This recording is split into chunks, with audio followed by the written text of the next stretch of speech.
Tonight we have Isabella, the DG, the host. A round of applause for her.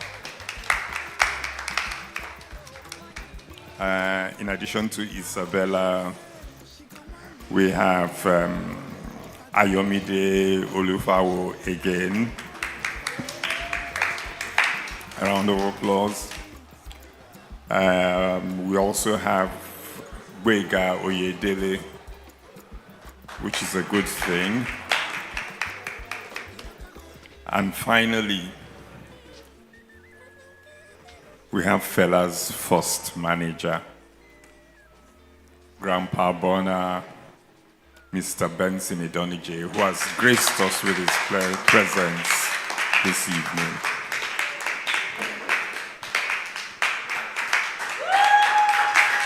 A louder round of applause.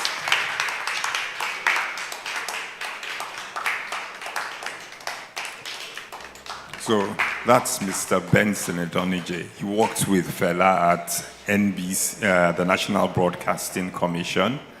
He managed Fela's career for the first, I think, 10 years of Fela's musical career. And he's the author of the great book that's on display behind there called This Fela Safe. He's been gracious enough to allow us bring a few copies here, which will be signed by him at the end of the proceedings. This week, for Question Jam Answer, the prize to be won is a copy of This Fela Self and a CD. So thank you very much, everyone, and I greatly appreciate your patience. We will not start late next week, and we'll be back at our usual venue. Thank you, everyone. Please let's put our hands together for Mr. Bello. Thank you for helping us with the introductions and bringing up our panelists. So we'll go right into the conversation, and it's looking at Fela's influence on music, Afrobeat's Bloodline and Blueprint, a look at Fela's enduring sound and its continuity in contemporary music. I think we can all agree that Fela's legacy lives on and is so obvious. I'm coming from a children's party, and I wanted to win a prize. So the MC said, oh, I need to say several musicians in quick succession. And he put the microphone and he said one. And immediately I started reeling out the usuals. I said Wizkid, Davido, Burna Boy, Kiss Daniel, Thames, Ira Star, Tiwa Savage. I mean, that's 7, right? And all of them, you can definitely say that they've all been inspired, they've all been influenced by Fela's music. And that just goes to show that his legacy truly lives on. So I really look forward to this conversation. And I'll start by asking all our panelists the first time they heard Fela's music, if you can remember. And yes, it might be a long time. The first time you heard his music, what came to mind? How did he make you feel? And how did he move you? So let's just start with that. I'll be very, what's the word now? I'll manage the time effectively in such a way that we'll have maybe 20 minutes here for the questions I prepared, and we'll have maybe another 20 minutes for the audience. So would like you to have your questions ready to engage. It won't just be a one-sided conversation, like to say, it won't be plenty cho from this side. We also want to hear from you. So I'll start with Uncle Benson or Pa Benson, and then we'll move all the way here. Good evening. The first time I heard Fela's music was in 1962. So how many of you were born then? How many? Let's see the hands. 1962.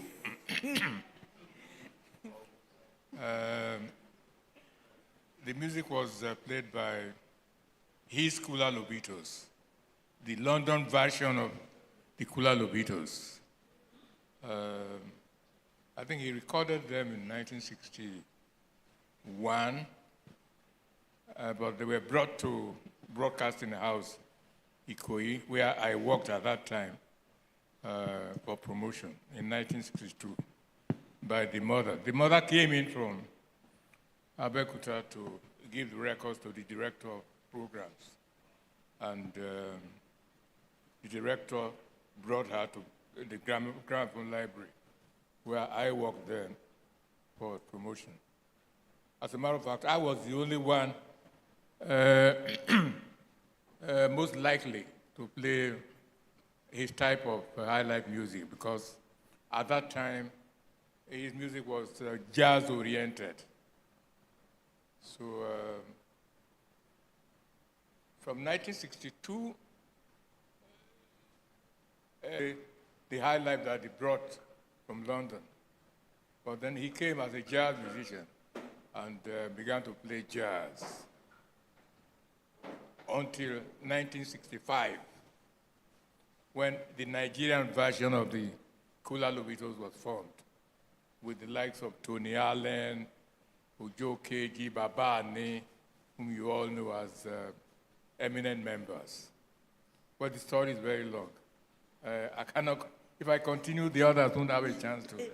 Wow, so it was the Fela jazz that you met, not the Fela Afrobeat that we all know today.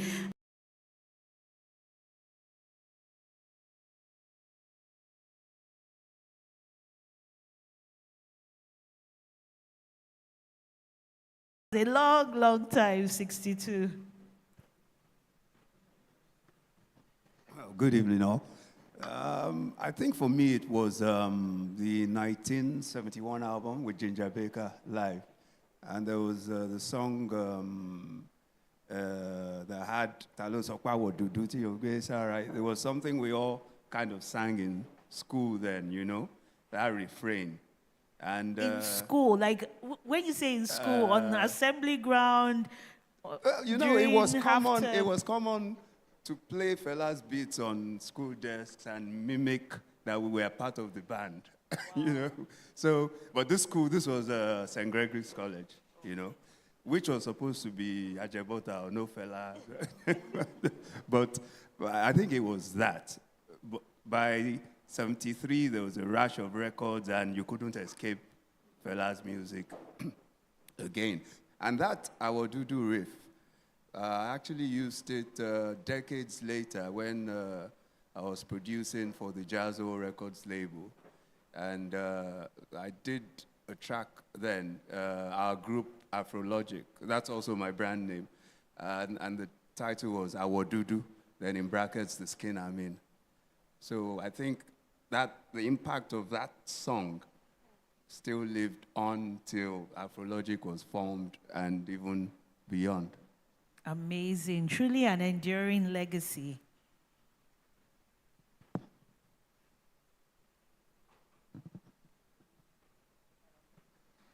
Hello. I think mine is pretty interesting because my first introduction to Afrobeat was by listening to Femi Kuti when I was in university. I got like a Femi Kuti discography from my elder brother at the time, so that was my first introduction to Afrobeat. But I think in my memory, in my mind, when I would remember the first time I actually listened to Fela's music properly was in 2016 when I was playing with a band that was covering his songs. So that was the time when I actually could listen properly and be like, okay, this is Afrobeat, this is Fela's music, this is how it goes, this is the structure. In terms of how it made me feel, I think it made me just realize that, wow, this person was a musical genius to be able to create this music. So yeah, that's it. Interesting. We started at 1962 and ended at, what, 2016? Wow. Okay, I'll move to you, Pa Benson. What was important to Fela as an artist? Was it how his music made people move, how it made them feel, or the message. Like in today's music, a lot of artists are concerned with, streaming, blowing up in the clubs, bang bati bang ba, and not always the messaging. So I'm just curious, what was success like for Fela when he came to his music? I listened to, what do you call it, podcast by Obama, and he did say that he was trying to promote this record, Fear No Man or something. Fear Not for Man. And he called the Fela's music a blend of funk, jazz, and rock, which was derogatory. I mean, he didn't add the Africanness. He removed the Africanness of the music. I mean, as if it is their own music, But Fela's Afrobeat is a fusion of high life, jazz, and rock. Occasionally, he went into funk, but the Africanness of the music made it Afrobeat, So that was derogatory. But the likes of Miles Davis is perhaps the greatest trumpeter that ever lived in jazz. He predicted in 1988 that Fela's music was going to be the world music, that was going to dominate the music of the world. There are people in jazz who make statements that people listen to. Miles Davis, John Lewis, Sonny Rollins. When they say something, it comes to pass. So Miles Davis predicted in 1988 that as soon as he heard Fela's music, that it was going to be world music, and it has come to pass. So you find the likes of Antibalas and many groups in Europe and America playing Afrobeat today. Remind me about that question again. So the question is, Fela as a person, what was important to him? What was success? What was whether it was the message or... Every aspect of the music was important to Fela. Is it the melody? Is it the rhythm? Is it the message? Everything was important. For instance, if you attended his rehearsals in those days, he was very particular about chords, wrong notes, and all that.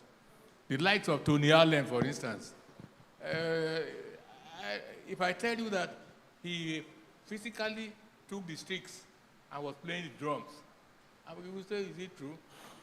Or our guitarist, for instance, he was strumming the guitar for him, because if you didn't strum it at the right moment, the music would be slow. So he played all kinds of instruments, and he was particular about all the aspects of music. Was it melody? Is it a rhythm? Is it a message? So to answer your question, every aspect of music was important to Fela. A true musical genius, if you ask me, one that doesn't want one wrong note and not leaving anything to chance. I'm now going to move to the musicians, and I love the fact that we have someone who was inspired by his music in the 70s and someone here in 2016. And the question to both of you is really to just build on that experience you've had of Fela's music, how it has inspired your art, your craft, and how you use music as a tool.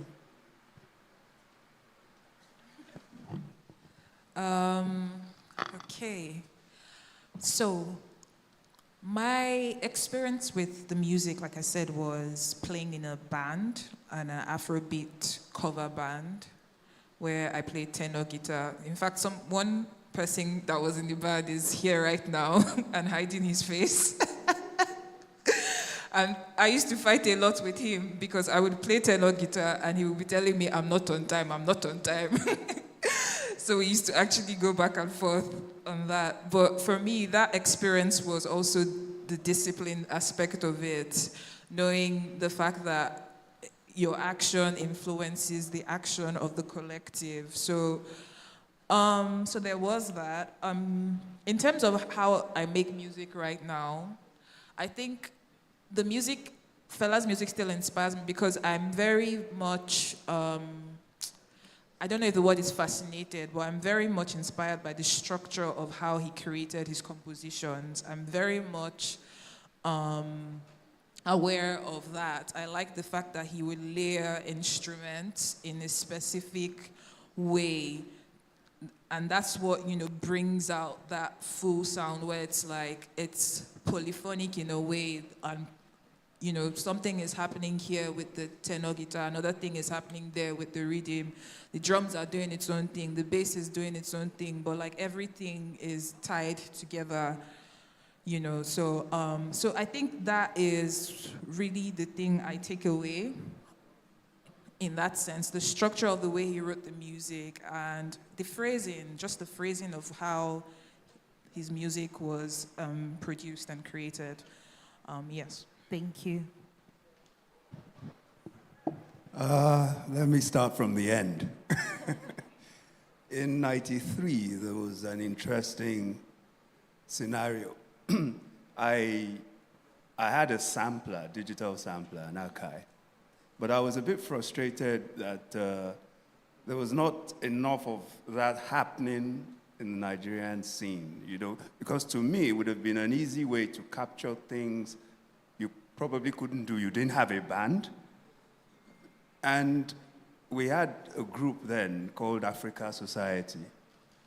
So we wanted to bring out an album. We knew we wanted to do a cover of Fela, and we also wanted to sample the Fela track. So somebody said, why not just write a letter to Fela? We said, letter? I said, yes. So eventually we go around to writing that letter. I signed it. And about 3 weeks later, Fela invited us to Gbemisola Street. And we were shocked because we were thinking, waiting because Fela was sampling. And Fela was like, man, you guys, yeah, I like what you're doing, man. And we're like, this bread has fallen from.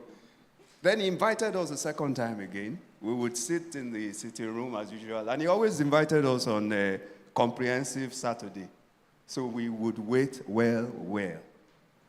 So the second one, he had a secretary then, Majemte, very stubborn guy. And the second visit, at the end, he said, he gave approval to Majemte that I want a letter signed by Berko to give these people the rights that they've asked for. We were like, man. And 2 weeks later, Majemte sent a message and accompanied us to Dr. Berko's place. And we collected the letter, but lo and behold, I still can't locate that letter. It's somewhere, and it must be found. For documentary reasons, it must be found. I keep documents well, but this one, maybe Abami. But, so that was 93. That was Fela in 93, and that showed my commitment to tapping from Fela and his Afrobeat. And subsequently for the jazz hall and all that, there were many experimental works that lent on Fela. And also because of Fela's fusion of the Yoruba rhythms, African rhythms, jazz, funk, high life, I found that as a DJ, young DJ in England, I was actually collecting all those types of music, buying all those types that, man no go know which kind of party you go do for England, though. So, and when I started making music, especially now, I actually have 5 names for remixes I do based on those breakdowns. There's Disco Tolerance for the funk remixes. There's Dr. Dub Little for the dubby remixes. There's Africa Society, which lasted from then, for what I call Purple Street remixes. And then there's Afrologic for the main songs. And then there's also Dudu Works for fusion of like high life and world kind of music. So that for me is the end then to the beginning. Wow, amazing. That's truly, wow, like the influence is undeniable. And you know, when you talk about sampling, it leads to my next question, because sometimes you don't even know, but when you do the research, you find out that some of these popular tunes by not just Nigerian artists, but artists around the world have sampled Fela's music, have been inspired by his sound, and it has also, I mean, you can't talk about Afro beats without talking about Afrobeat. And I would like Pa Benson here to just comment on Fela's evolution as an artist and how we now have Afrobeats, which leans very heavily on Afrobeat. Well, the evolution of Afrobeat started from Fela's performance of High Life. It evolved from High Life to jazz. Played the High Life up till, well, played High Life up till 1962. No, up till 1961 in London. And then even before he came to Nigeria, he was gigging around clubs playing jazz. So by the time he came home, he was a jazz musician. In 1965, he went back to High Life, but at this time, the High Life was jazz-oriented. I mean, he, with Oni Dodo, Ololufemi, Onu, Laishe, and all that, he was merely improvising on Nigerian themes, you know. So from High Life, from his jazz High Life, he now went into Afrobeat. So it was a long process from High Life to jazz, from jazz to jazz superimposed on High Life, and then Afrobeat. So it was a long evolution. So it's not easy to imitate Fela. So you find that even in Europe and America, I call those guys direct influences. For instance, Femi Kuti, Sheun Kuti, Auntie Ballas, and all that, they are direct influences. And the guys who have added S to it, they are just inspired by Fela's Afrobeat, because otherwise they would have been playing High Life. Our music, I mean, music of West Africa was High Life. But High Life began to expire, even though it still exists, it was no more popular with when Fela came in with his evolution. So everybody went into his music. So the evolution went into My Lady's Frustrations. There's a song called My Lady's Frustrations, which Fela discovered in America, because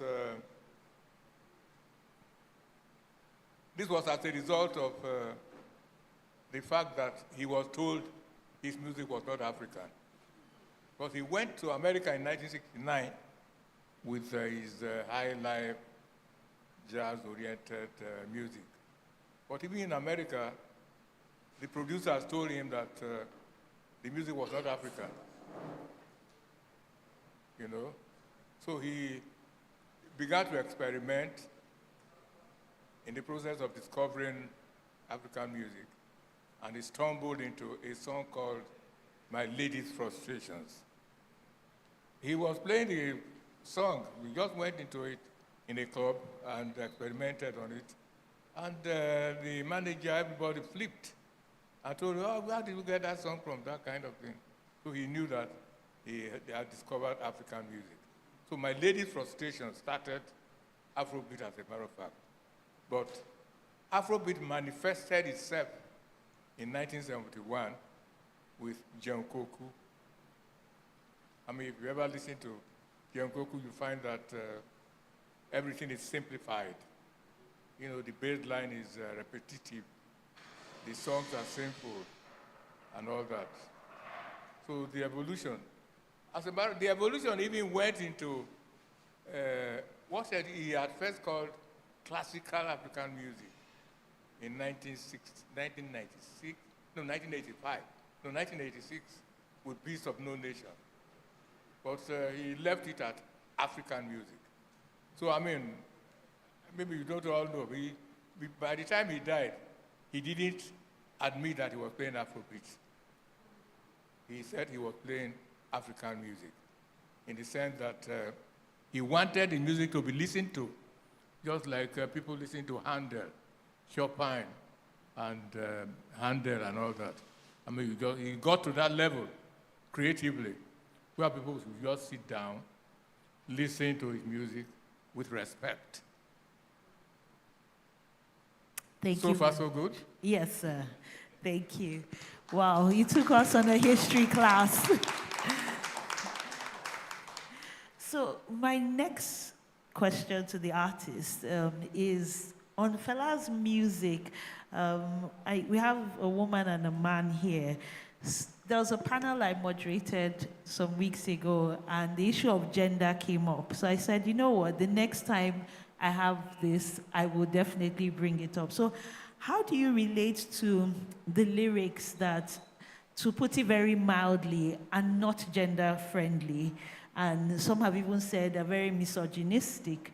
I'd like to know, from the female perspective, the male perspective, or do you see past that and you just enjoy the rhythm? Because today's music, a lot of people say, they're not making sense, but we enjoy the beat, so it doesn't really matter. The objectifying of the woman's body. I'd like your comment on that.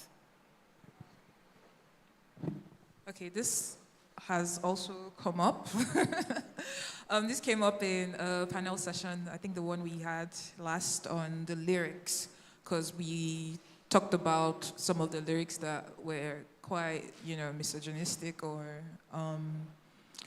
I think that some of them I can't really excuse. Like I mentioned the last time, I mentioned the song Mattress. I don't really know how to excuse that song.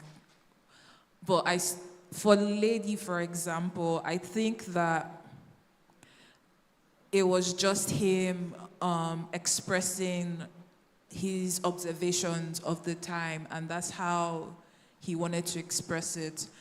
I also recall one of the panelists that we had, I can't remember his name, but he also made mention of the fact that, like, Fela was also, he was a musician, but he was a philosopher too. So these things that he was saying, it wasn't that it was, trying to be misogynistic about women. He just was saying, this is my point of view of life, and this is, and I'm going to share it with you. And even in the way he will write the songs, you can tell that he's just trying to just express his point of view in a, I guess, poetic way, even though his point of view might not be the politically correct thing. So I think I take it as, you know what, that's his freedom of expression, freedom of, speech. I think, like I said, some tracks, I don't really know how to excuse it, but at least, for example, for Lady, I can be like, okay, I understand what you're trying to say. Doesn't mean I support the message, but I understand it. Yeah. Thank you. Actually, my mom tutored me about those songs. Komine. Because my mom really loved Fela's music. And there was the phases that I would rebel, argue with her, that why is he singing? Komine, Kotorini, that's what he saw. And, he put a new slant on, because like she said, the same way he went past Ojuelegba every day, and at a point he had to put it in song that Ojuelegba, motto they come from north, Orita Mary, Crossroad, you know?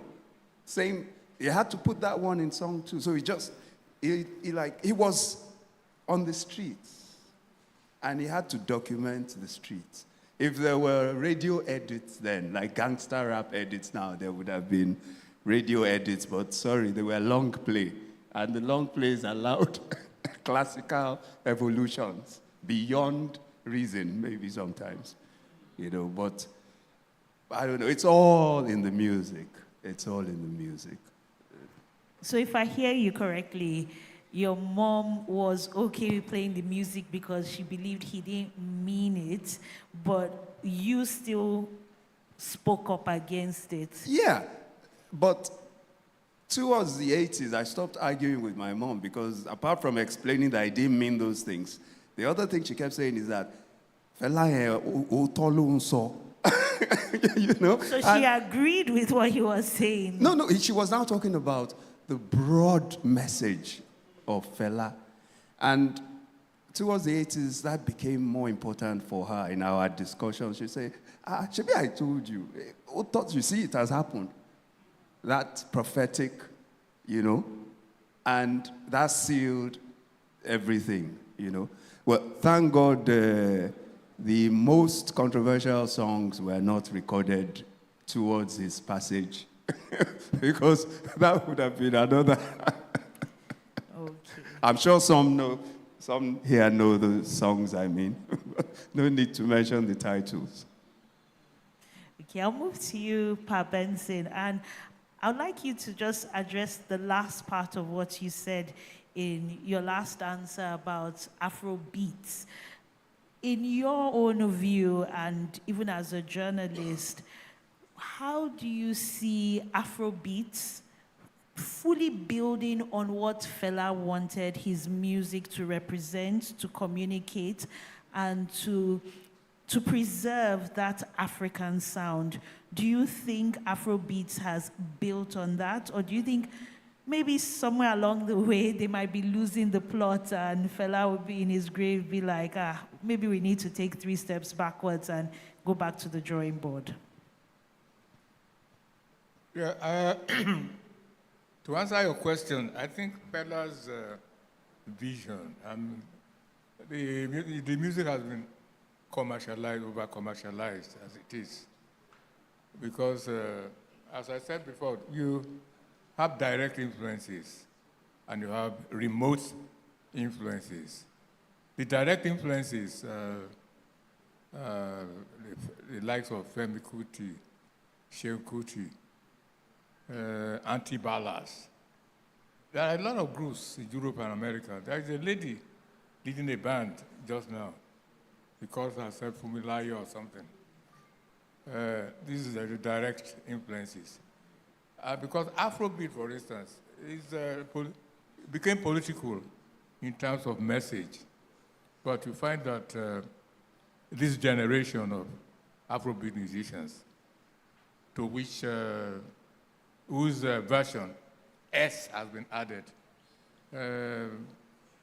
they are just being inspired by Fela's music because High Life has transformed to Fela's Afrobeat. And this is what they can make out of it. And that connotation was made out by business people, record companies and all that who want to sell, so that it will encompass the whole of Africa. You find that just now, even this is the small girl from South Africa. Tyler, I mean, because her music, they call it Afrobeat. Everybody's now Afrobeat. All the musicians from Africa, they are Afrobeat as far as the Grammy is concerned. So that's the way it is. So they're all inspired by Fela's music. But for Fela's Afrobeat, the message was very important. The message is strictly political. and to our artists on the panel, how important is it to you and to your colleagues now in using music as a tool? If we say Afrobeat is inspired by Fela, you can't take away the message of Fela's music from the music. So do you find that you're more charged to use your art to bring about change? And are you happy? Are you okay with the way Afrobeats is now being used, whether it's for entertainment or for political purposes?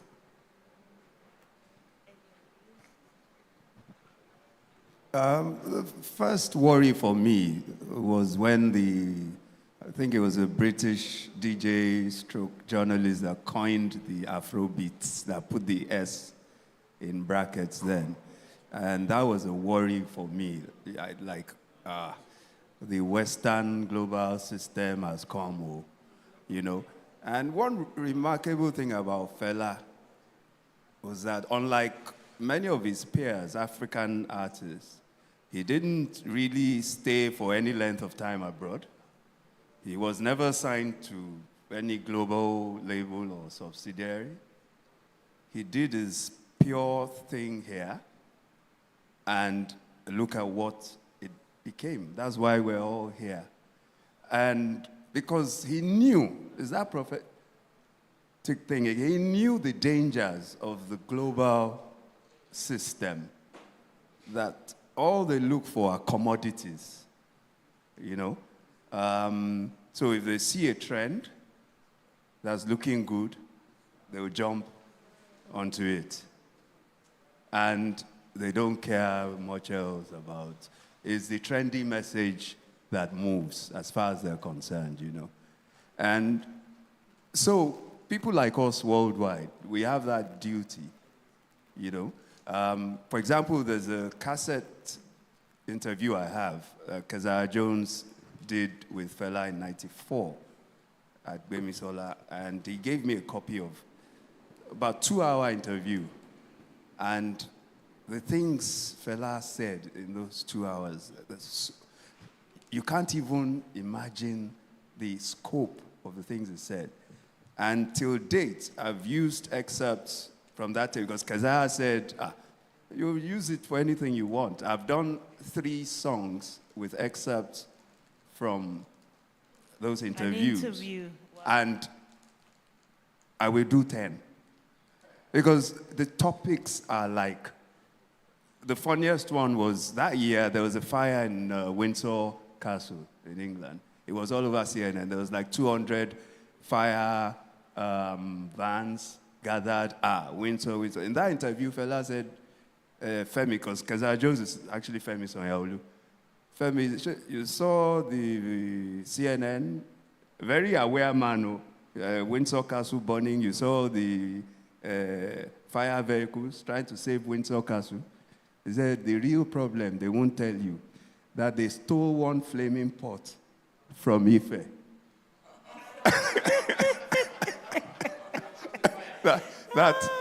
that pot is called Windsor. Windsor. That when they carried the pot to England, for lack of a better, they domiciled it like many other stolen artifacts in the castle. But it was always causing problem. So at the end of, they called that place Windsor. You know, you'd hear things like that in the interview and you stop the tape and, is he serious? But again, you just wonder that, could this be? Okay, look at all the rush to return our artifacts now. Those things are troubling them. And Fela said it. Those things are troubling them. It's not your spirit. It's somebody else's spirit. And in the spirit of conquest, you carried people's spirits, thinking you could tap the power God gave them. You cannot. So they're now returning, making noise about returning. We thank them, but in Windsor. Wow.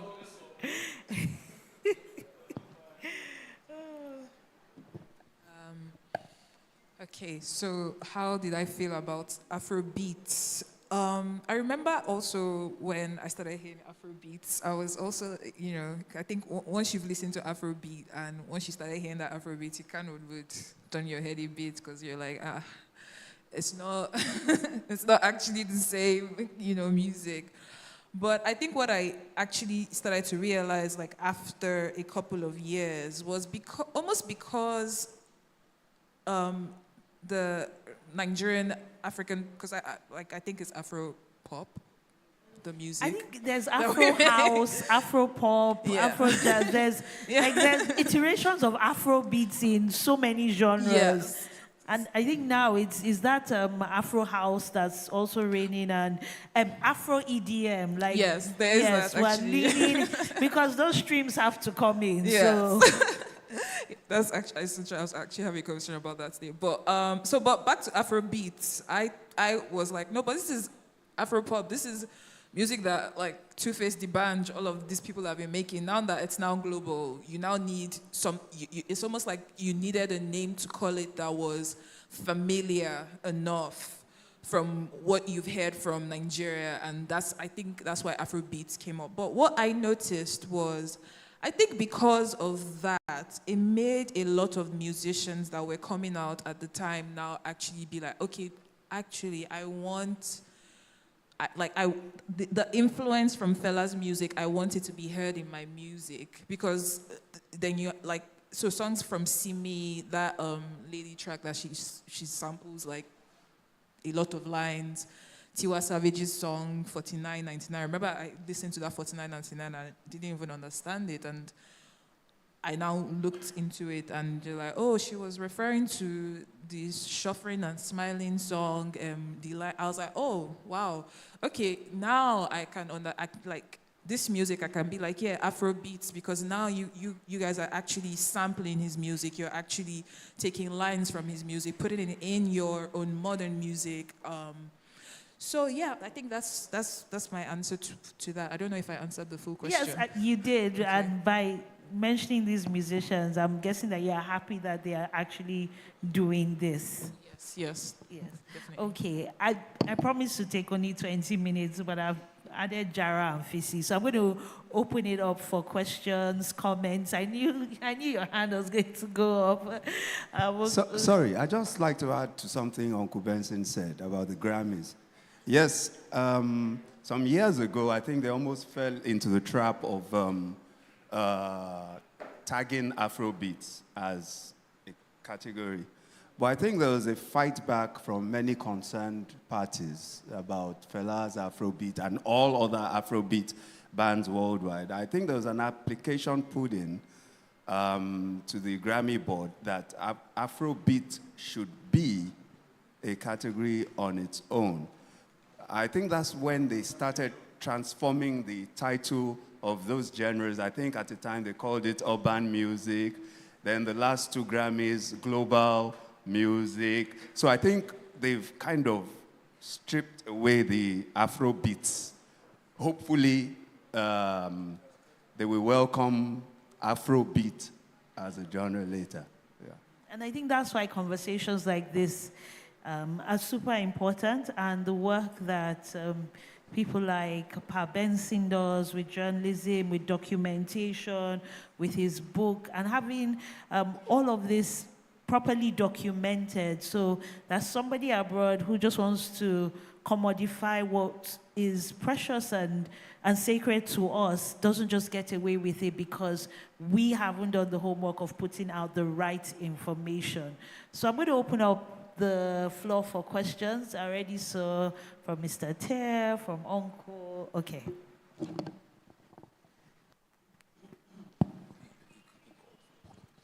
Thank you. Good evening, everyone. I'm T. Agbede. I'm with the Lagos Review, and this is Lagos. My question is for Pa Benson.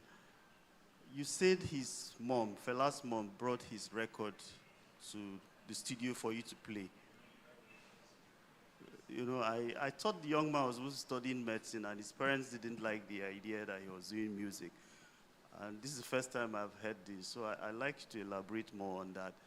And, okay, let me stop. Thank you. Okay, we'll take the questions and then We'll give a chance to the panelists to respond. Okay, so my name is Tony. Uncle Tony. I heard Gbega, mentioned in 1971 when they asked for, who was born before 62. I looked around, I didn't see anybody, so I put my hand down. But once Gbega said, 71, I said, aha, okay, so I'm going to ask the question. Don't worry, you look like a Nigerian youth with this Sashoke fusion thing. So the question basically goes to both of them, Uncle Ben and Gbega. Gbega mentioned Ginger Baker. I don't know about all of those things, but I do know that in 1971, this dirty December in Lagos. In 1971, I was 11. I was about to go to Baptist Cards the following year, and I sneaked into this party. You had this. Any that you cover in some. And then you start playing disco, and there was this Saint Finbar's boy who was dancing akpoi, with this lady. These were almost my age mates. So, but in my mind, they looked very wild, and they were dancing to nakpoi, and the girl was, and the boy was, he was pretty heavy, and it seemed to me when I look at Fela's over time that must have been a very revolutionary song. But Uncle Ben never mentions nakpoi in everything he says about that breakthrough that Fela had from Ololufemi into. So I'm wondering where is the place of a nakpoi in this, I've always wanted to ask, because by the time I got to Baptist Academy, I didn't get the kind of experience that Gbega was talking about in Greg's, that they were sampling. The music we had was, I know Be Gentleman, by the time I was in Form 3, that was being performed, that was being practiced in the shrine, No Bread, that sort of thing. That's what we had when we went for Sunday Jump, in the mid-70s. But nakpoi, I'm interested in because he was really wild, and if my mom caught me, talking about moms now, I was hardly in secondary school, and I was looking at those people, and usually at these parties, you might just have very few of us, that sort of thing. So, Uncle Ben, Gbega, I'd like to be educated. Okay, I will take a third question. So do sets of 3. Yes, this woman here, please.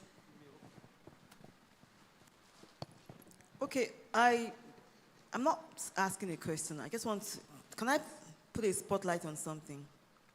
I want to talk about the global influence that Fela had on the global scene, apart from the local scene. So let me mention some names. Okay, there's a music release called Red Hot series. I don't know if anybody here knows about it. It's a Red Hot Riot. Yes. So they bring the collaborative effort, and the funds are used for AIDS for AIDS. It's a very big international thing, and for 2 times, Fela's music has actually been spotlighted. Red Hot Riot and Red Hot Fela, and I think it's a very big deal because, world stars came to reinterpret. There's even a track, Suffering and Smiling. It is fantastic. A Brazilian is scatting, and then a Black American is rapping. I'm using the themes. Then there's Hugh Masekela, who did something with Tony Allen on an album called Rejoice. And there's a track called Lagos Never Gonna Be the Same. There's, Mos Def. There's Jaguarites, who did something with Femi Kuti, Fight to Win. Then I even think Paul McCartney, when he left Beatles and he did Wings, he came to Nigeria, and he said there was a day he came to the shrine, and Fela was playing, and there was so much tension that when there's tension and release, Fela, that he was just crying. He did a track, Don't Say It, and I knew that he got an influence from Fela. So Fela has influenced the global scene, apart from even, of course, the bands who, like Baba said, did direct, but indirectly, you can hear Fela's influence on so many, many, many artists. In rap, everything. Thank you for that submission. Good evening, guys. My name is Mubarak Adeshino. Okay, that will be the third question. I have a question to Uncle Ben. Would you say Fela actually started gaining traction when he started talking about the political damage in Nigeria? Because that's all we know, Fela, the political activist. I said, would you say Fela started gaining traction when he started talking about the political damage in Nigeria? So did he start getting traction and the fame, the success, fame, the sales when he became politically charged?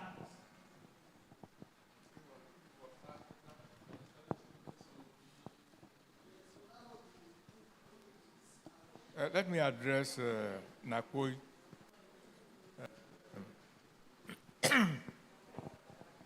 Afrobeat officially, commercially, began in 1971 with Jem Koku.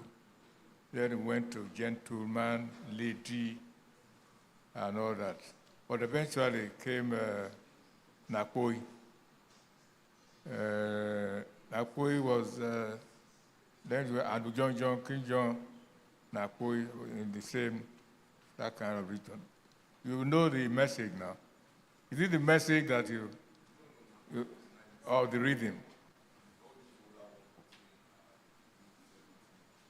Yeah, Nakoi was very popular. In fact, it was more popular in Ghana than Nigeria, because when we did a tour of Ghana, I mean, they always asked for it.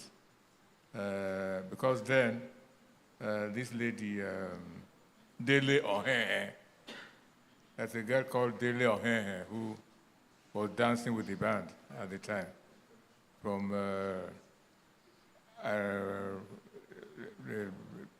Igbo-speaking area of those states. So it was more popular in Ghana than here. Maybe that's why you never heard of it. But it came up after Alujon John, King John, before Expensive Sheet. I don't know if that answers your question. And then you want me to address, you asked the question. His mom bringing the records. Yeah, he didn't bring, I didn't know her at that time. Maybe he knew the director of programs. He came to see the director of programs, just like she had recorded those 2 singles in London of Bomfo, Independent and all that. But ANIKULAPO, it was just 2 singles. So the mother brought them to Broadcasting House for promotion. Radio Nigeria was the only radio station in the country at that time. So even people like Ebenezer Obey, Sonny Ade, they will come to Broadcasting House. Some of them will even prostrate, hey, can you play a record with me? And all that, most of them. So everybody was coming to Broadcasting House to promote their records. So she knew the director of programs, one Mr. Yinka Olumide, who is also from Abeokuta. So, but I was directed to me. I was in the library. So, and I was fingered as a person more likely to play that type of music because it was jazz-oriented. So that's it.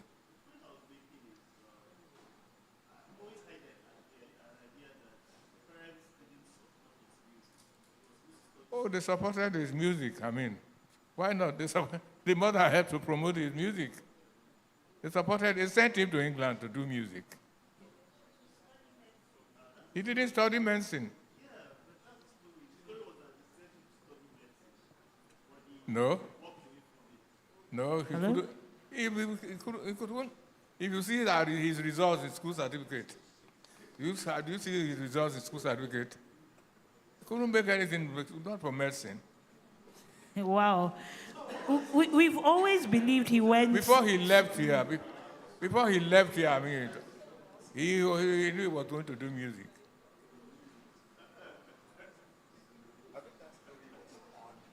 Oh, because we always believe that he went to study medicine and then No. changed. No, I mean, he didn't qualify.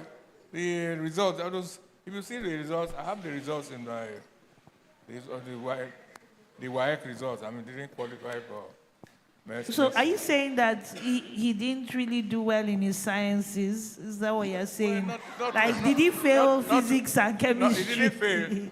He didn't fail, but there was borderline kind of thing. Hello. He didn't fail. The truth really is as Uncle Benson presented it. Fela's dad had died. Fela's mother was still alive. And Fela had not done well in his O-levels. So there was no planet on which Fela could ever have gone to England to study medicine. Fela flunked. He said borderline. You are saying flunked. Well, the truth has to be told because this is how the history gets modeled up.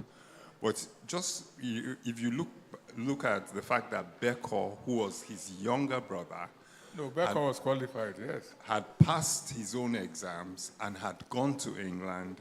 And then when he was in England, he organized he wrote home and convinced their mom to send Fela to England to study music after he redid his O-levels and got into Trinity.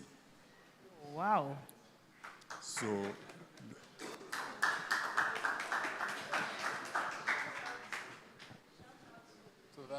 that answers it, I think.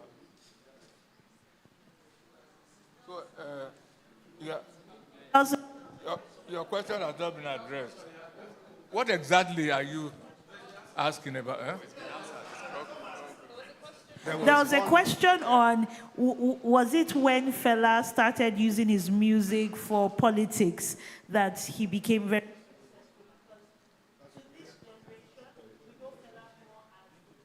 activist as opposed to this jazz musician, high life musician? He's more Fela, he always spoke truth to power. That's what he's asking. So maybe if the next generation starts using their music for politics, they might also be successful.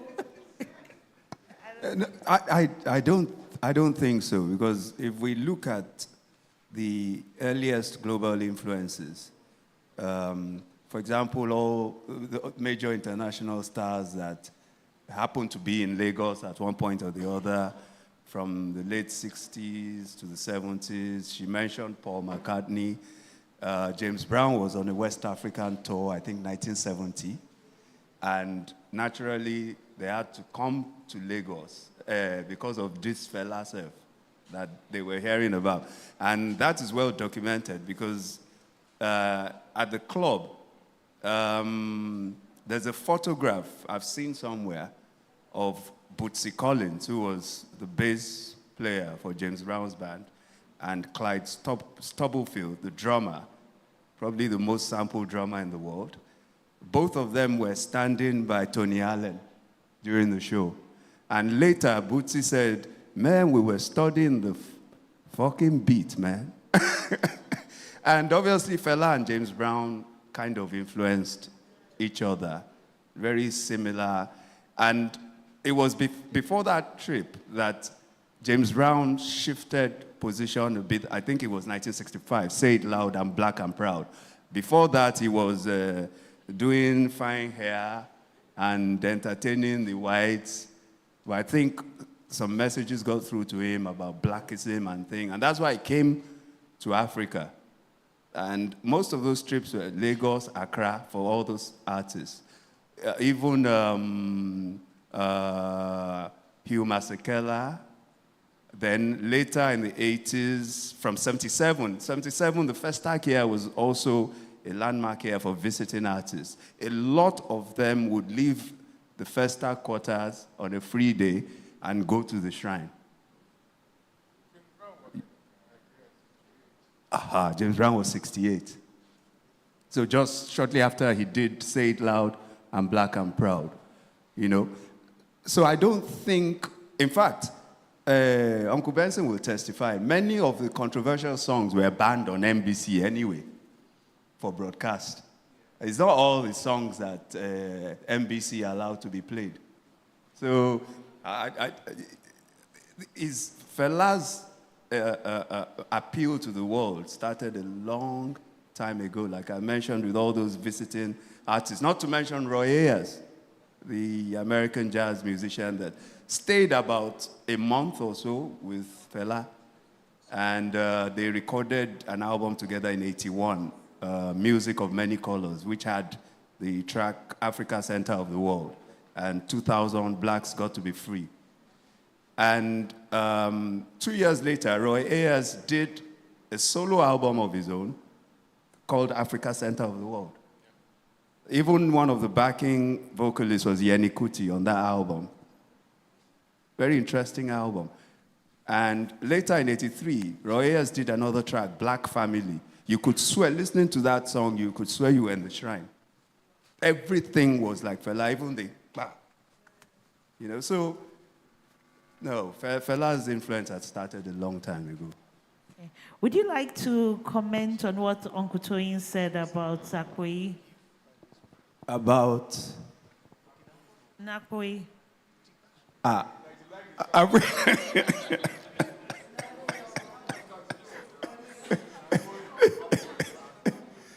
Well, you know, we already discussed about the influence of my mom in accepting that could really mean Okokori is just singing.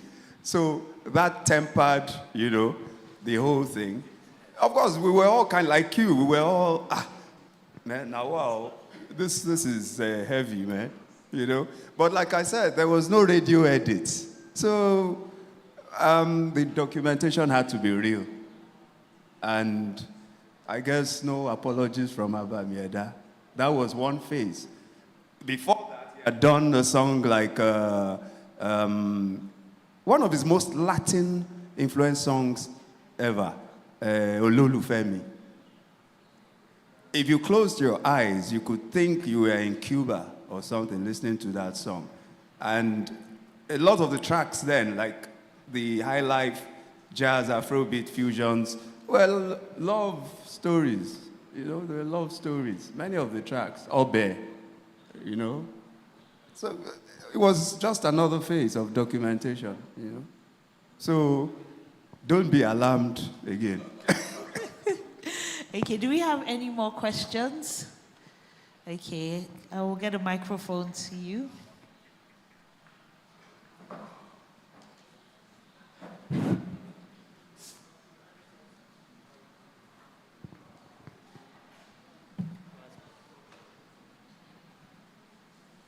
So the man wearing, the gentleman in white? Okay. Uncle German.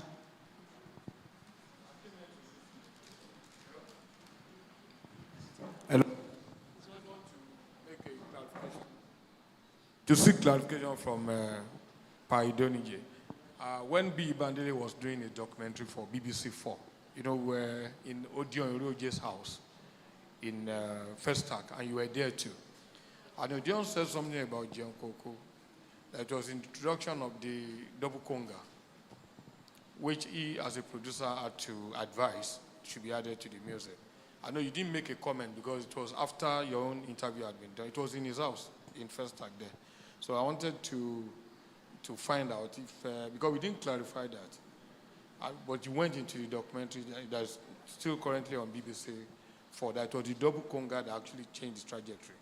And then when Burna Boy's documentary was being done, somewhere in VI here, I sat down with him when the interview was going on. He still said it. Well, I'm sure he's trying to pass a message of his own contribution to the creation of Afrobeat of Fela, the John Koku experience, Alujan Junkie Jones. Do we have any more questions? We'll do a set of 3 before I ask this. Okay, we'll do the second and the third. Hello, so my name is Coach Didi. I teach leadership programs in schools from like primary 4 to university. And I always find it difficult. I love the message of Fela, but it's always difficult for me to translate this message because of his personality and his personage. And parents will be like, "You're teaching my child Fela, I don't understand." So is there a way that we can extract the Fela message, the patriotism, the Afrocentrism, without necessarily extracting all of him? Thank you. The weed, the women, yeah. Yes, for primary school kids and high school kids, that isn't very good. Thank you. There's a gentleman here. That'll be our final question, and then I'll call Mr. Bello for the quiz. Hello. I'm wondering if anyone knows the first song that was used as a sample from Fela's music. The first Fela sample. Does anybody have any idea? Because I always wondered about that. Okay. That's a very interesting question. Have you tried asking AI, though?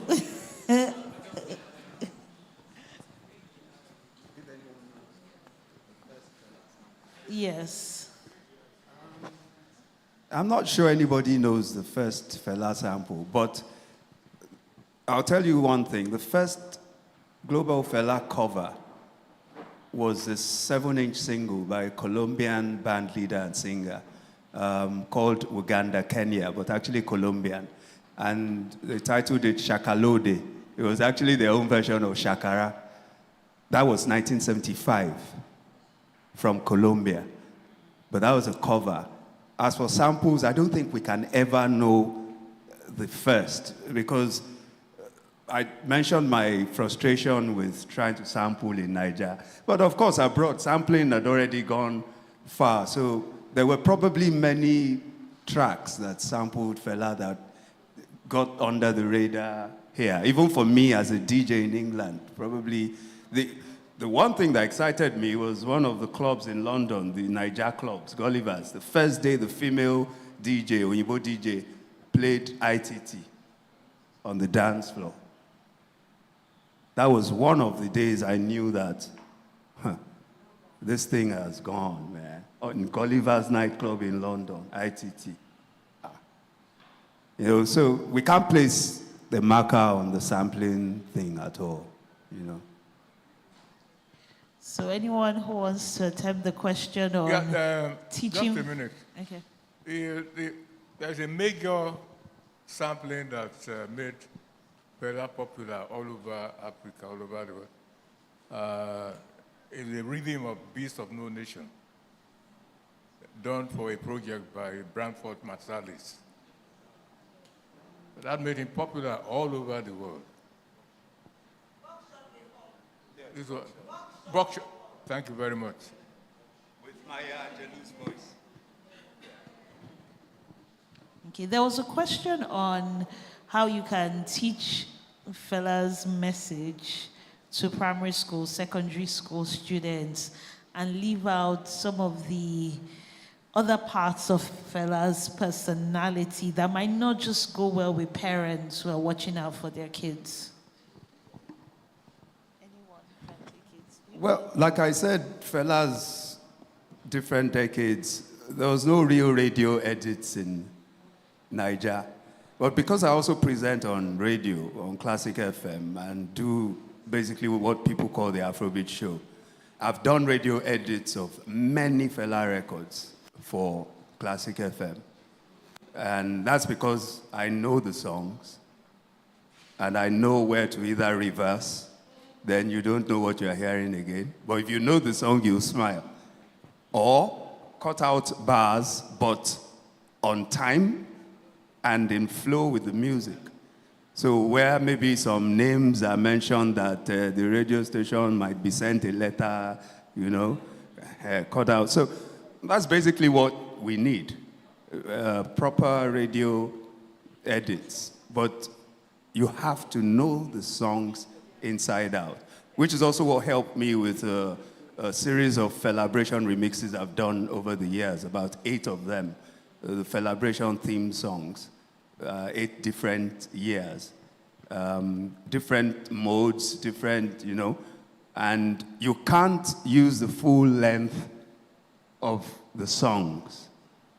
You have to target like a radio time, between 3.5, 5 minutes. So to do those remixes again, you have to know the songs. So it's possible. It's possible. I'd like you to comment on how you're able to look past Fela's parts that you don't agree with and still connect, engage, and be inspired by his music. Maybe that could help. And then the final answer will be from Pa Benson, responding to Uncle Jaman's question. So once she's done. I think for me personally, I very much believe in freedom.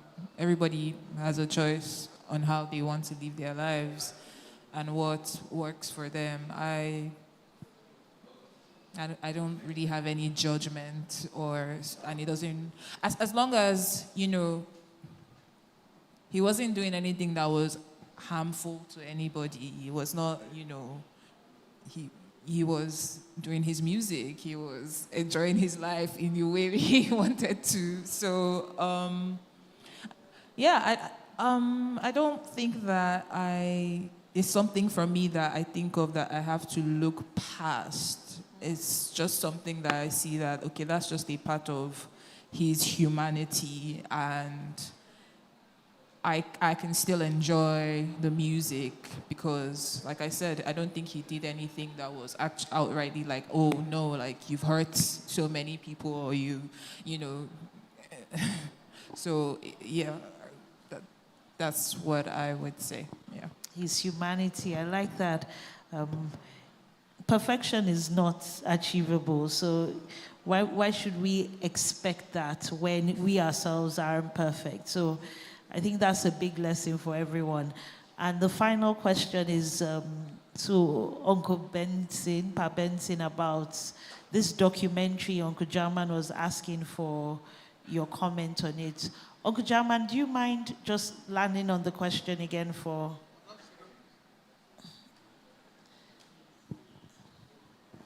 No, Odion Iroje, the comment he made, that was his own suggestion of introduction of the double conga that actually changed the trajectory of Fela's music to Afrobeat, the Jankoku. Yeah. I would have loved Odion Iroje to be in this kind of gathering because he's very crucial to Fela's recordings. He was the one who recorded Jankoku, for instance. In that book, there is a whole chapter on Odion Iroje because when Fela wanted to record that song, for instance, it took him about 2-3 weeks. Fela kept going to EMI. He virtually begged for them to record him because they didn't want to see him. Why? Are you asking why? Yes, why? Why? Because prior to that time, before he traveled, he had recorded extensively for EMI, and the music did not sell. They lost. So, and even at that, he was very fussy, that kind of thing. He said they must sell them, whether they like it or not, So he made a lot of trouble with them before. So when he came back, and he thought he was prepared for the business now, they rebuffed him. So it was Odion Iroje. He went to beg 4 times, and they kept chasing him away. They didn't want to see him until Odion Iroje had compassion on him and told the managing director to give him a chance. In fact, even at that, the managing director, who was Mr. Wells, he did say that if anything happened, it was Odion's cup of tea, that the company had no hands in it. So Odion took the responsibility.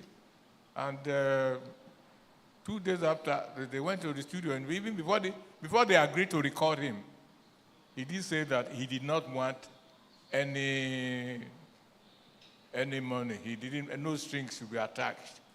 That he was just going to record and go. I mean, if the music sold, then they can now discuss business, which was a fair deal. So they allowed that. And when he recorded, for instance, he went home and he said, well, if the music sells, this is what you do, this is what you do, this is what you do. 2 weeks after, for instance, the whole of Lagos was buying the Jankoku because he did exactly what they wanted them to do. And when he came back, he became a master of situations. He was dictating to them what he wanted and all that. So he asked for the MD's car, the caravan car which the man had just bought. He said he wanted that car. He said, well, you have to buy me all the instruments of the orchestra. You have to buy me a van. He asked for many things which they bought because they had made a lot of money, you know. And it was Odion Iroje who did that. Besides, it was Odion, when you hear rhythm, the emphasized rhythm that you hear in Afrobeat today, it was Odion Iroje who facilitated it. He advised that drums, a lot of African should be added to the rhythm.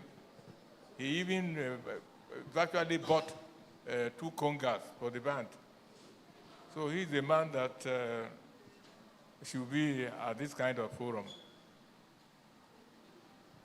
I don't know Mr. Bello.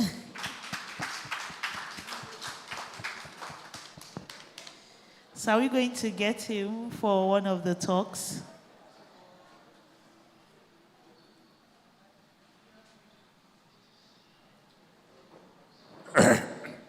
Yes, we'll try to get him for a series of talks that are impromptu. There are a series called Fela and I. We already have Gary Okulemi penned down, John Collins, and possibly Ricky Stein.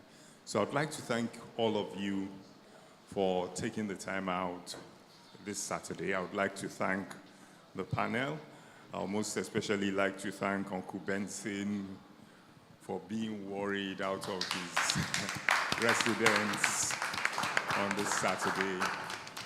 And I would also like to thank everyone who was very patient with us, irrespective of all the problems we had with impromptu change of venue within the exhibition. So we have copies of Uncle Benson's book to give out. I'll give 2 out to 2 members of the audience, and the other one will be the prize in When Question, Jam Answer. So you can put your phones away because we're not having any of that AI answers this week. So the first copy that I would like to give out, I'd like to give out to Mr. and Mrs. Omotunde Young, who have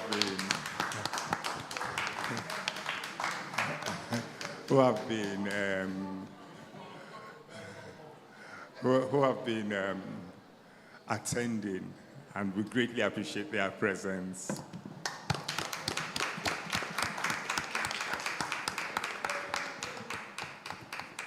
You're welcome.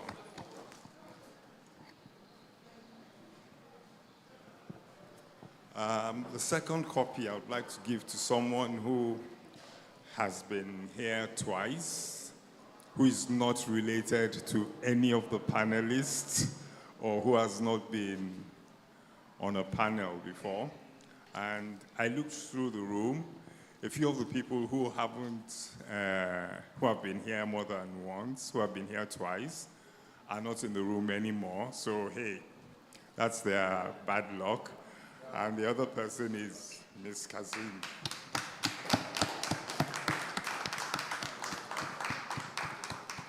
Okay. Now, we have the CD. We're not giving out a record this week. We're giving out a record next week. And the record will be a record of choice of whoever wins the prize. So this week we're giving out a CD of Music is the Weapon. It has MOP on the full version of MOP, the full version of Give Me Shit, I Give You Shit, and Custom Checkpoint. And we're also giving out a copy of Uncle Benson's This Book, Seth. This fella, Seth. Actually, it's because I've read 3 iterations of this book. So in my mind, it just goes, this book, Seth. But we're giving out a copy of this fella, Seth. And it's to be won by getting the right question. And it's a very easy question.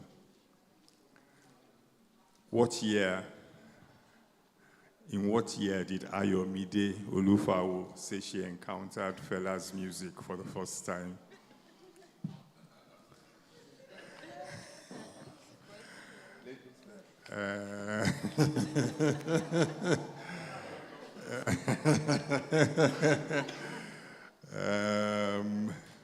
I can't give it to the publisher, so he might as well put his hand down.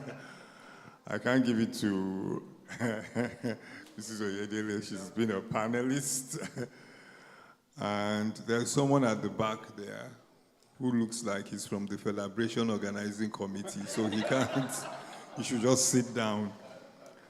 So I have 3 people here. I'll go, first of all, to you.